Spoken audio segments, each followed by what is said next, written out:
Hi, everybody. Ashley Williams, Legacy Farms Coffee. Eli is taking a nap. He had a long school day, and his cat's sick, so they are on the couch taking a nap. The cat's under the couch. He's on the couch. We had a couple of home roasters, and just for two completely different problems, but both of them had to cancel tonight. They had family things going on. But next Thursday, we're going to have a podcast, and we're going to actually have some people on live doing their brew methods. Uh, Eli's wanting to do one, and I'm going to do a Clever. It's sort of like a V60, but has a valve on it where you can steep it. Bill's going to do the cold brew. So anybody that wants to volunteer is welcome to come on and do some kind of a brew method, your favorite recipe, your favorite coffee. It don't offend me if it's not my coffee. I have great coffee, and but it's not for everybody. There's some of my coffee I don't like. We talked about that last night. I usually start the show out by doing a couple of questions, answering a couple questions. One of them is an older question a lot of you might have heard before. But if you're new and you don't know it, it's better to ask it. It's about honey washed and natural, but they also ask, and why? So we're going to cover those tonight. And we talked a little bit about anaerobic fermentation. I don't know everything about it. I did sort of the recipe of Anna's husband. So what I did was I took 3 55-gallon barrels with lids and the lock-in thing on them. You put it in the cherry or in uva, or, uva is Spanish for grape. So they call it grape in Honduras. They call it cherry here in the States. Oh, we packed the drum. It took 3 of us to get the lid on. We had it packed so tight. So we pack all the cherry into the drum, put the top on it, and there's a little screw off lid. I've bored that out and installed an air water gap valve in it so that oxygen can go out, but nothing can come in. It creates a gas, and after about the second day, it starts bubbling where the gas is escaping. There's an alarm clock. So that little air gap valve, you put a little bit of water in it, and it's sort of low. It comes straight out, then it goes back down and comes up again. And you put water in that center, and so it keeps the air from getting back in. We put ours under a little bit of a roof, so it got morning sun and afternoon sun. In the middle of the day, it was in the shade. So we do that for 72 hours. I think every afternoon, my guys were putting black plastic over it to sort of keep some of that heat in. But so we do that for 72 hours. As soon as we open it up, it's pretty rank. So we open it up. We did this right next to where the wet mill was so that we could just put it straight in the machine. So instantly we open up, put it straight in the machine, take the cherry off of it, take it to the canal where we wash the coffee, wash it, and it goes straight onto the drying patio. If we're in Llano, we'll take it out and dry it on the plastic. But this particular time was in March, and so we had better weather. So we took it straight to the drying patio there on the farm and dried it. This one took 5 days to dry. And so it was pretty mild weather, but it was nice sun, and 5 days is a pretty good time frame. But that is our process for this year. We'll change it next year for the anaerobic fermentation. We didn't do it last year. We did it the year before last. The year before last, it didn't change the cupping scores, but it changed the flavor profiles.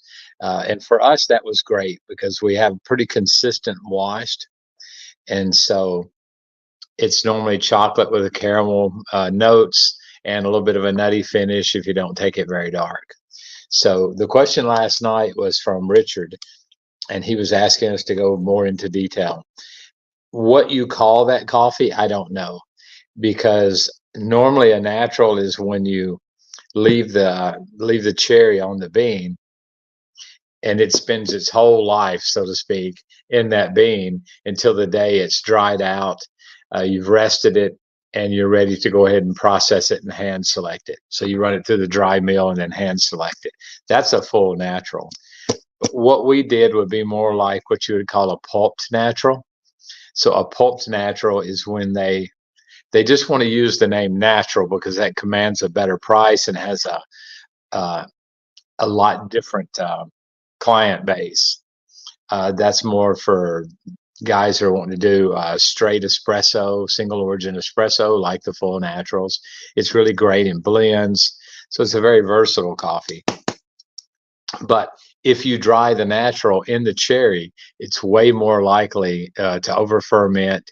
And so it's a riskier coffee. So if the weather's not just perfect, we don't even fool with doing the natural. But so technically we started out as a natural by fermenting it for the 72 hours in the cherry. But then we just washed the coffee. So on the labeling, I'm gonna say it's an anaerobic canal washed Lempira. Lempira being the variety. So that's how we do ours. I am getting ready to redo the website, and so some things like this are going to be on the website. And the 3 processes, the wash, the honey, and the natural, are on the website also. So there's a canal washed, a machine wash, and they do taste different and they cup different. Then there's the yellow honey and the red honey. Every once in a while, I'll do a black honey. And then there's the pulp natural, and then what we do is the full natural. So the processes that we've picked. Oh, I'm sorry, I'm yawning. I got up early today, and I've hardly had any coffee. We sort of wanted to pick a couple different processes, and so what we did was the canal washed, the red honey, and the full natural. Whether somebody asked and why we do those processes. We like the idea of using more people labor, rather than doing the machine washing all the time. So it takes about 3 or 4 people to wash it in the canal, versus if you use the machine, one guy can do the whole thing. So I like the way, and I like the traditional sense of it. Uh-oh, there's a mouse in the house. Hey. So I like the traditional way of washing it in the canal with the wooden rakes. So and it gets it very clean, versus using a high pressure water in a machine and just blast off all the mucilage. So we went with canal washed. The red honey, I love the way it smells, tastes. Our customers love the red honey. So the yellow honey, to me, is the same thing as a semi-washed coffee. So I like the canal wash, the red honey, and the full natural. You really get great fruit flavors on the full natural. And so, but like I said earlier, I don't particularly like every single coffee. The full natural is not my favorite coffee, but our customers love it. My wife loves it, and I like it when it's in an espresso, a straight shot of espresso. The coffee I'm drinking now is the plain old canal washed Lempira. Nothing fancy, but it's a great coffee, and you always get those chocolatey kind of flavors in there. This one definitely is a little bit drier. Tonight I roasted our Perinema. It's an 88-point coffee, and I took it pretty much on the light side. I ran it up at the end quickly to 425 so I could go ahead and finish the roast. I didn't want it to get very dark, so I went ahead and turned the heat up a little bit. As soon as I started the heat moving upwards, I shut all the gas off and let it push on through, finishing first crack. But the reason why we picked those 3 processes is I like processes.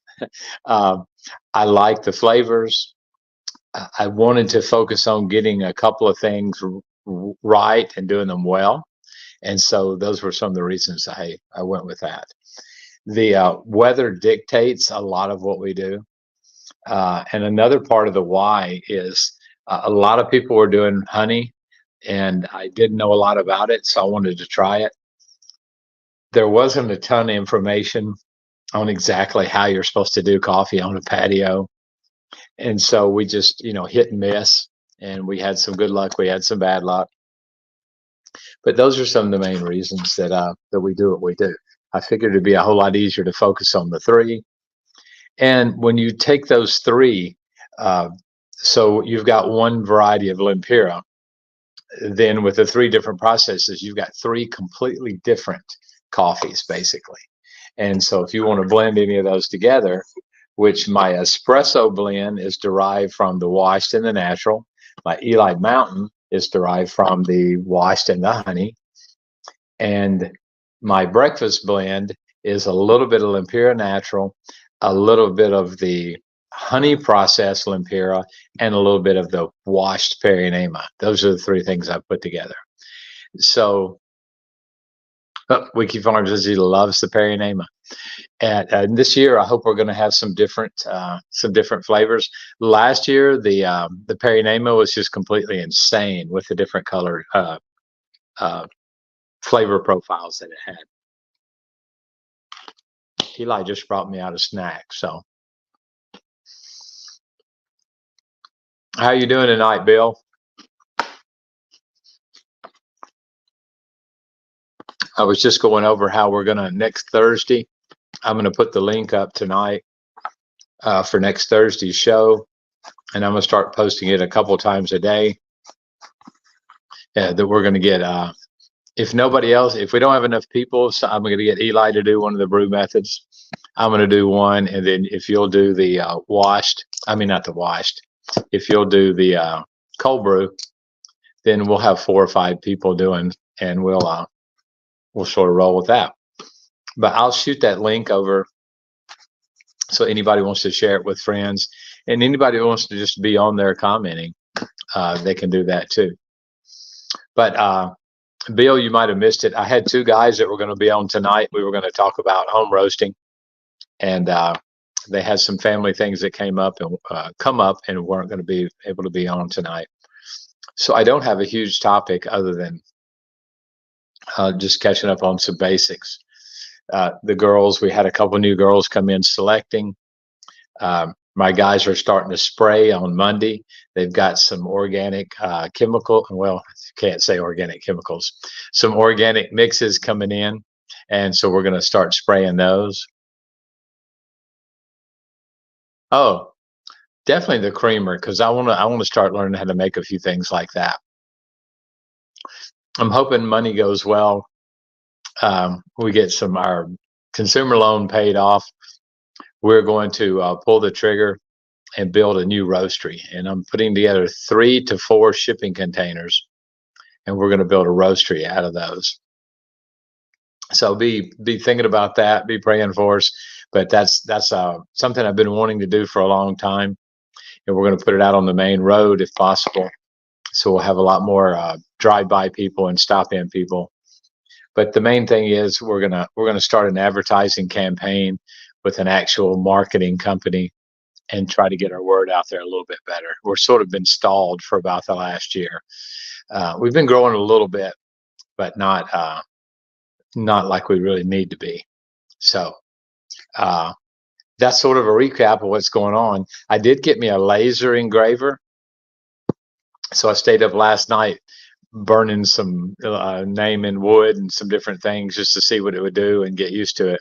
So we're gonna tonight I bought a machete that had a blank case. So I'm gonna try to put my logo on that machete tonight. And I'm gonna try to put my logo on that machete case tonight. So I'll have a Legacy Farms Coffee machete. But Bill, help me think of some kind of contest. We used to do contests, and another one of the guys, he has a Facebook page.